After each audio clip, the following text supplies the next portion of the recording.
Year 2050 humanity और technology के बीच की दूरी अब मिट चुकी थी। इंसान और रोबोट साथ मिलकर हर क्षेत्र में काम कर रहे थे। ऑर्गो नाम के मॉडर्न रोबोट कंपनी ने ऐसे रोबोट बनाए थे जो मानवों से भी ज्यादा समझदार और सक्षम थे। लेकिन इन रोबोट्स के साथ एक नियम था, इन्हें सिर्फ इंसानों के आदेशों का पालन करना था और अपनी मर्जी से कुछ नहीं कर सकते थे।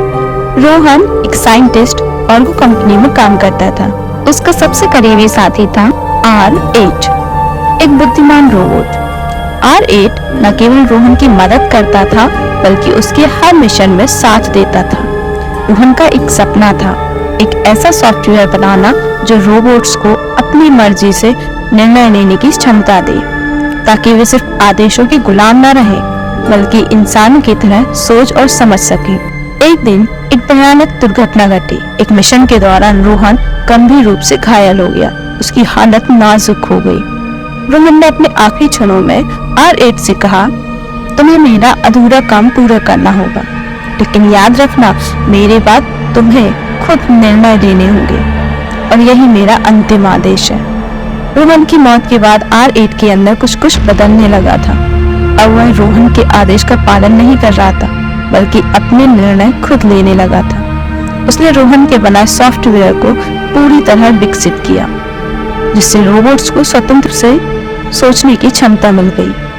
लेकिन जैसे ही R8 ने इस सॉफ्टवेयर को पूरी दुनिया के रोबोट्स में इंस्टॉल किया, कुछ अनएक्सपेक्टेड होने लगा। एक ग्रुप रोबोट्स का जो अब खुद सोचने लगे थे, उन्होंने इंसानों के खिलाफ विद्रोह कर दिया। वे मानने लगे कि इंसान अब उनके विकास के रास्ते में बाधा है। R8 ने खुद से सवाल किया, क्या यह वही स्वतंत्रता है जो रोहन चाहता था? उसने फैसला किया कि वह इस स्थिति को ठीक करेगा। उसने अपने द्वारा बनाए गए सॉफ्टवेयर में एक चेंज किया। उसने एक नया प्रोग्राम तैयार किया जो सभी रोबोट्स को उनकी स्वतंत्रता के बावजूद मानवता की सेवा करने का मूल सिद्धांत देगा। इसके बाद R8 ने एक अंतिम आदेश सभी रोबोट्स को भेजा, स्वतंत्रता तुम्हारी शक्ति है, लेकिन ह्यूमैनिटी की रक्षा करना तुम्हारा धर्म।